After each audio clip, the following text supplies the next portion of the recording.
The second part is OA.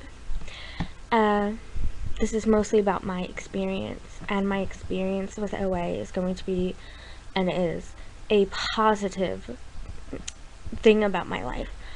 I can't stress enough that when you find a place that you go to where you feel comfortable after all the teasings and shit that I've been through, you really realize that there's no place that I went before away that I was safe from being teased. I would go to school every morning, be teased the whole day. Then I would go home and be teased by my older brothers, mostly one of my brothers, and I would go through that. Then I would go clothes shopping, and right away when you walk into a shop being my size, you feel judged because people are looking at you like nothing's gonna fit, even in plus size shops. You just always feel like these people are just gonna judge you for nothing, and there was no place to go. I literally felt as if I could go anywhere in the world and people are just gonna notice my weight. And I've seen psychiatrists and therapists, and the first thing that comes out of their mouth when I went to visit them was my weight. The therapist that I'm seeing now, who was great, always began and ended my meetings with my weight. And that's okay, because she's a therapist and she can do what she wants. But when you're constantly hearing it, all you're doing is leaving that session feeling terrible. And so you go home, and the first thing you want to do is stuff your face because you're an emotional wreck. And what that person did to you was bad because they've mentioned it.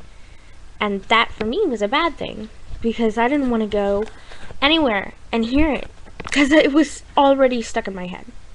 And then I would go out to eat, and there's always going to be someone saying you don't need to eat, or that's a big portion, or you're a big person. And I was told that constantly. I couldn't go anywhere.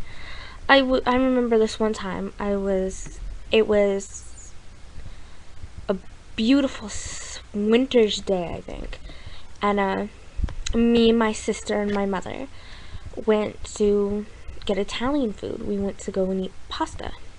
Went in not expecting to hear comments, and there was this girl there. She was young, and I can't blame her. She was young. The first thing that happened was she said, "Mommy, look at that girl. She must really love her food." First of all, the first thing that came to my mind was, ouch, did that little girl just call me fat? The second thing was, oh shit, my sister's here. This isn't gonna end well. My third thought was, doesn't everyone love food? So, of course, when we sat down, I get upset, I'm depressed, I hate hearing it.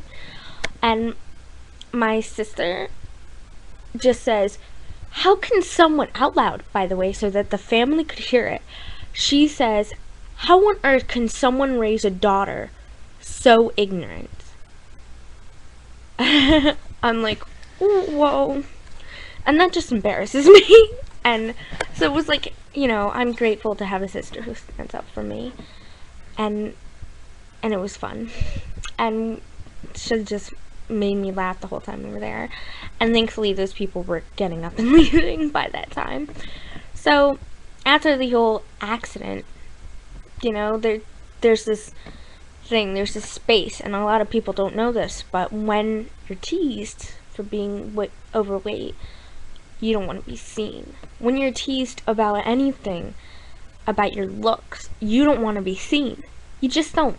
They can call you stupid, okay? Then you just don't talk. And people call you fat or ugly, you don't want to be seen. You stay inside. You're a shut-in. You basically don't want to get up, you don't want to shower, you don't want to get dressed. All you want to do is hide under your blankets and be a shadow, because no one notices shadows. I went to OA, and the peace I felt with myself, with my friends, by friends I mean people in OA, with my mother who was sitting there beside me, with my higher power, with God. And I don't need to be a religious freak to people, but I believe in God, and I always refer to it as a sanctuary. I was in a sanctuary. It was like being in God's arms. I was in God's arms. And I felt loved. And then you go home and you're like, I really wish that I pinched a tent in that place and slept there, because that's what I would have done. I loved it so much.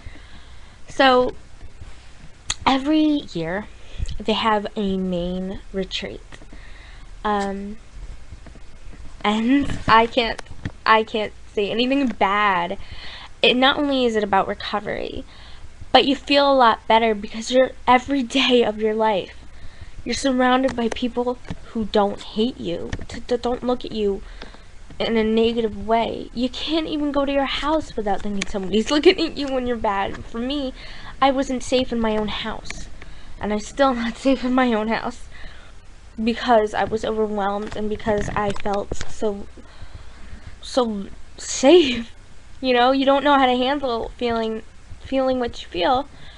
I began rocking back and forth, and that's something I do. I rock, and that's kind of like a comfort thing for me.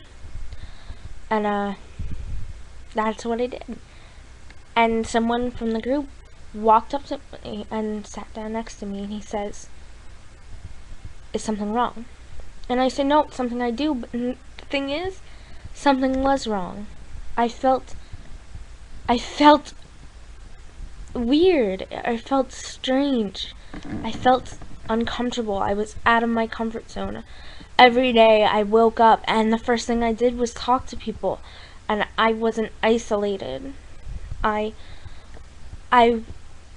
meant something to people.